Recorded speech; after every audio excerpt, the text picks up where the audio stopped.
Let's get into some coaching rumors, Tom. What do you say? We have a fun new thing for everyone, and we're going to bring this up here. We have a brand new thing on NFL Daily, if you are familiar with our Michigan podcast hosted by the Michigan football insider, James Yoder. We have our rumor meter, and we're adapting it to NFL Daily. 0 footballs, totally false. 1 football, a small shredded tooth. 2 footballs. Tom, people are talking. They're talking. People are talking. 3 footballs, it's pretty likely. And 4 footballs, it's not fake news. It's fact news. It's fact news. Get it? I thought it was pretty funny. All right, let's get to number 1. Hugh Jackson is safe as the Browns head coach.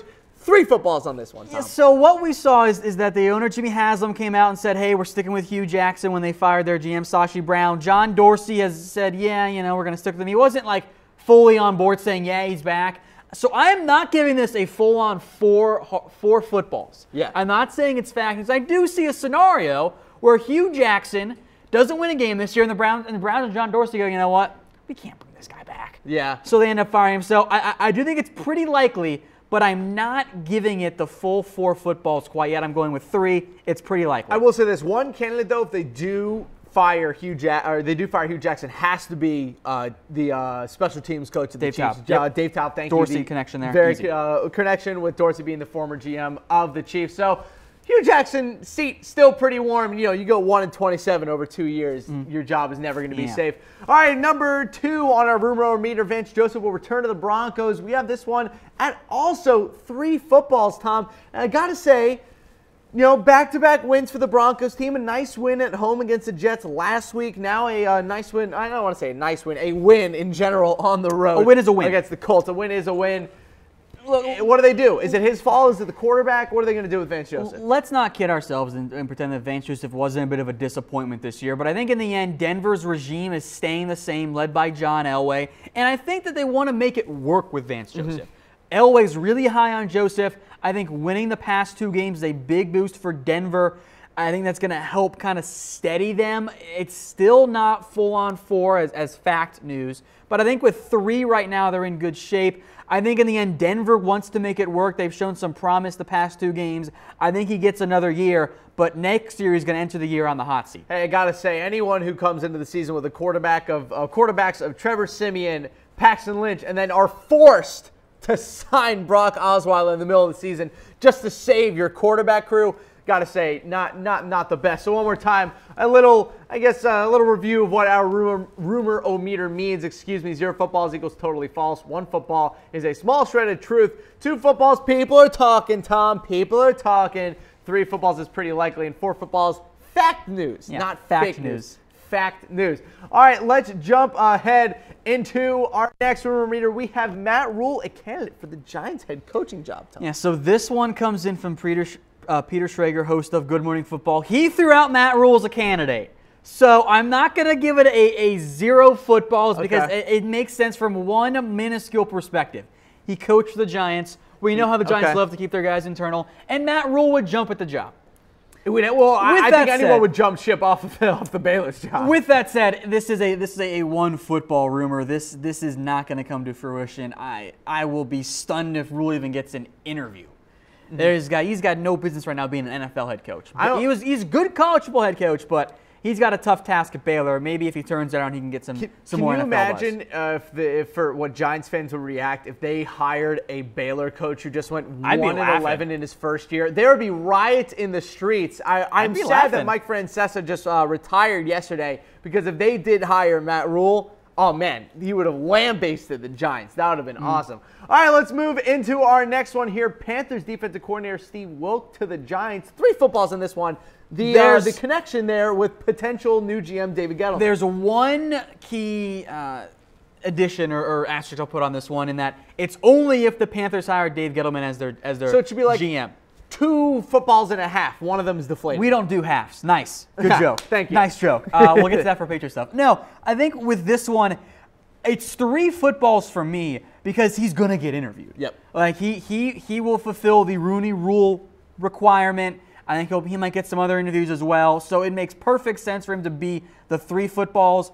but I don't think he's actually going to get hired. I got to say this, though. If they did bring in Steve Wilkes and Dave Gettleman, maybe, just maybe, the Giants would actually draft a linebacker. Maybe. Whoa. I hope they hire Gettleman because they have missed on linebackers and ignored the position for years. I'm all aboard them finally doing that and what shaping up to be a pretty solid linebacker class. I'm as well. Steve Wilkes, I think, would be a pretty solid option for them. He's a very stable defensive coordinator for a Panthers team that lost Sean McDermott. That defense has stayed just as good. We got a weigh-in coming here for the people at home, folks. Who should the Giants hire as their head coach? Tom, you know who I think. It's Josh McDaniels. It should be Josh McDaniels. That's who every team should be trying to hire. I saw a comment from Alex Clear asking if the Giants can get John Gruden. That's not going to happen. I don't see John Gruden coming back. So I don't even know if the Giants would want to hire John Gruden. The dude hasn't coached in almost a decade now. I mean, look, I think John Gruden is always going to be like the white whale for I think NFL teams and for other various college football programs because it's still John Gruden. Right. He's still on ESPN. He still is connected to the game. I think if they miss out on Josh McDaniels, things get kind of dicey, and at that point, I do think Steve Wilkes, who we just discussed, does become a legitimate candidate for the New York Football Giants as a head coach. All right, we'll move on here to our next rumor meter. Jim Caldwell's extension doesn't provide job security for footballs. It's a fact news. This is fact news, folks, because Caldwell's contract is only guaranteed for next year. It was a multi-year extension, but in reality, it's really just a one-year extension with team options beyond that. So if the Lions decide to fire Caldwell this year, they're only paying next year. So they're not having to – this is more of an issue, I think, for college teams than NFL. But I think that what we'll see here is that the buyout is still kind of a bit of a factor for NFL teams. They don't want to just extend a guy and then fire them. That's why you're not going to see Jack Del Rio and our coaching hot seat coming up here in just a little bit. But Caldwell extension, it isn't really a true extension. It's a one-year extension with team options. So if the Lions struggle down the stretch here, you can see Caldwell getting pulled and Bob Quinn getting out his own guy. I got to say this, though. We saw this happen with the Buccaneers 2 years ago when they had Lovie Smith. The players really liked him, but they had an offensive coordinator who they didn't want to lose. Tom, could we see Jim Caldwell get cucked by his own offensive coordinator, Jim Bob Cooter? I think that the Detroit Lions right now are in a very similar shape to the Cincinnati Bengals from several years ago. That's a good one. Where they've got two great coordinators in Jim Bob Cooter and Terrell Austin, and a head coach that, probably isn't actually all that good. Yeah. So the Lions learn from other teams' mistakes. Get rid of Jim Caldwell, especially if you miss the playoffs. Promote one of those guys. I got to say, get your Zimmer or your Jay Gruden. People talk about Jeff Fisher being the ultimate 500 NFL head coach. I'm telling you, if you're an NFL franchise and you want to go 500, just hire Jim Caldwell. Hey, some NFL teams want to go 500. They make a lot of money when they go 500. Jim Caldwell's definitely that guy. But we're going to move on here to our final coaching rumor. Tom, can I make the joke? Yeah, go for it. He's Chuck Pagano, baby. Chuck Pagano is gone. We have him with 4 footballs. Fact news, the most factual news that you will find. So much so that Trump might tweet about this one. Look, there's no chance that Pagano comes back. No chance. He's got the Ravens and Texans, so maybe they end up winning one more game.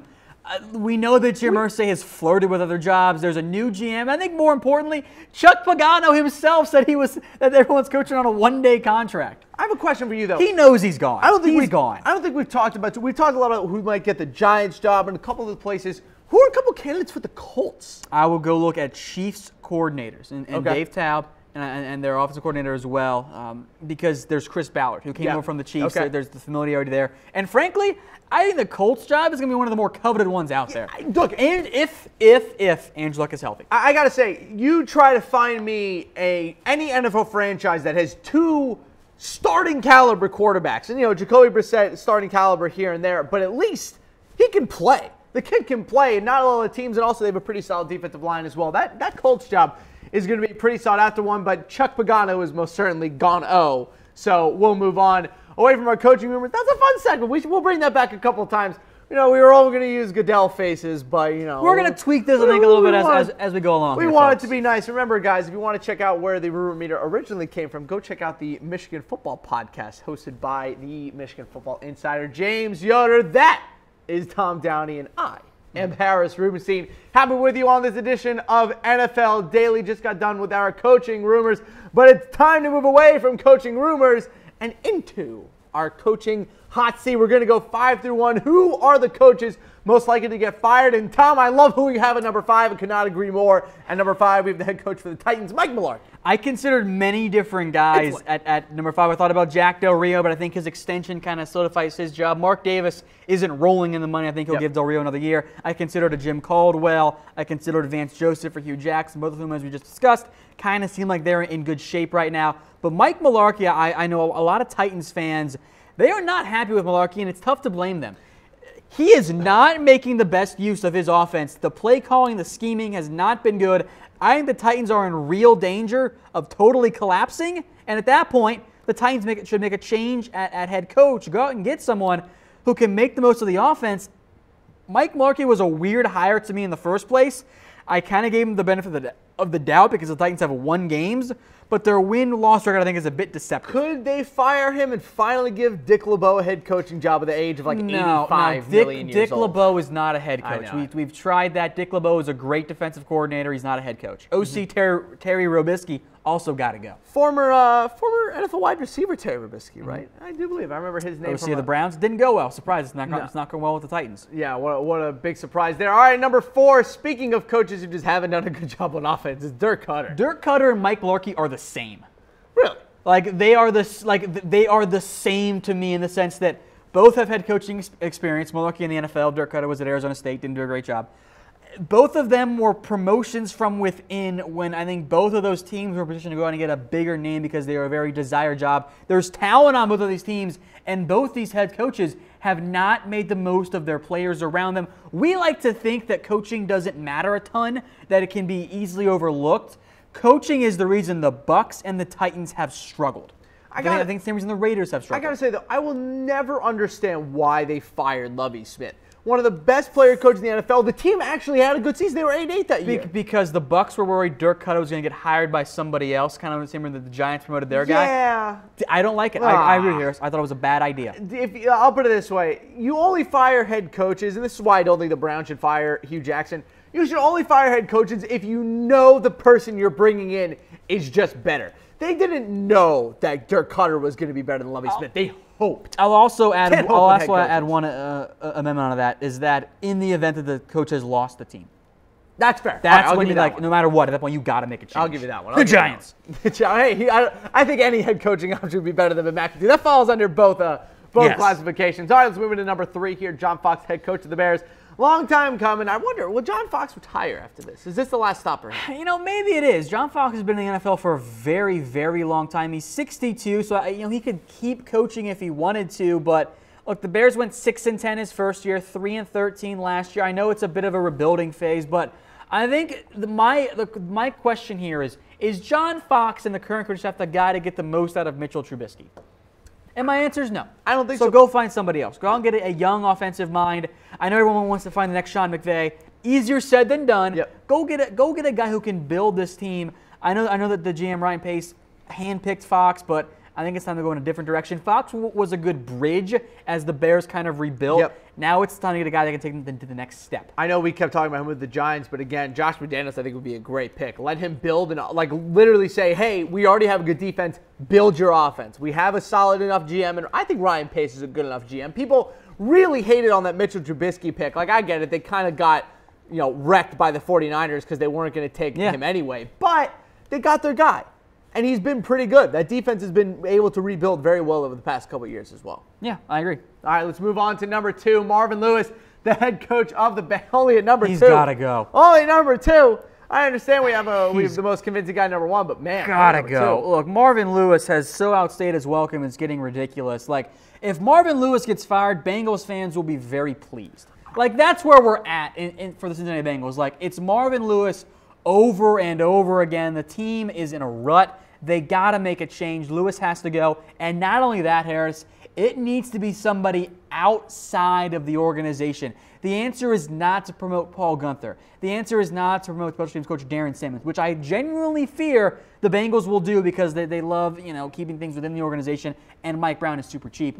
And by the way, I will not rule out Hugh Jackson getting the job here, by the way. Really? Because Hugh Jackson loves Cincinnati. The Bengals originally tried to convince Hugh to stay as coach in waiting for a year. Let Marvin Lewis become the GM. Now, that's not going to work. I think that Who would ever want Marvin Lewis as a GM?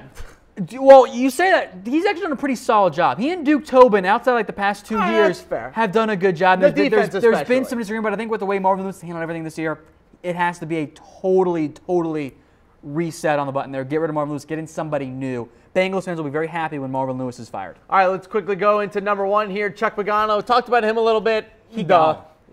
It is a matter of time. Oh. Yeah, you go. It's just a matter of time, and I don't like cheering for people to lose their jobs. So I don't want to. A very nice man. I don't want anyone to think that that's what we're doing here, but it's just time for him to go. I'll also put it this way: Chuck Pagano is 100% going to be fired as a head coach, get picked up as someone's defensive backs coach or someone's linebackers coach or defensive line coach or whatever, and be a defensive coordinator within a year or two. Like, he might not wait to be a DC. Like, I'll put it this way: the Colts' defense isn't as they should be even worse than they already are, which is saying something. All right, let's check out our full rankings here. Number 5, Vance Joseph. Number 4, Dirk Cutter. Number 3, John Fox. Number 2, Marvin Lewis. And number 1, Chuck Pagano. We do have a reaction poll for the people coming up. Which NFL head coach should be fired first? Give us a heart for Marvin Lewis, a wow face for John Fox, a laughing face for Chuck Pagano, and an angry face for someone else. I'm throwing up that laughing face, though. I think that the first one who's going to be gone is going to be Chuck Pagano. I think it's almost a matter at this point, folks, who gets fired first on Black Monday. Yep. I think that's where we're at. It's not going to be a matter of which coach gets canned first or which coach gets fired before the season ends. I think they'll all last till after the season ends. But I think Black Monday this year is going to be incredible. It's going to be a great Black Monday. Now, it is. I'm pretty sure it's New Year's Day. Oh, wow. So maybe it becomes Black Tuesday. I don't know what NFL teams will do if they don't want to fire someone on New Year's Day, but it's going to be interesting. So keep it locked here on NFL by Chat Sports. We'll have up-to-the-minute stuff for you as coaches get fired and dismissed.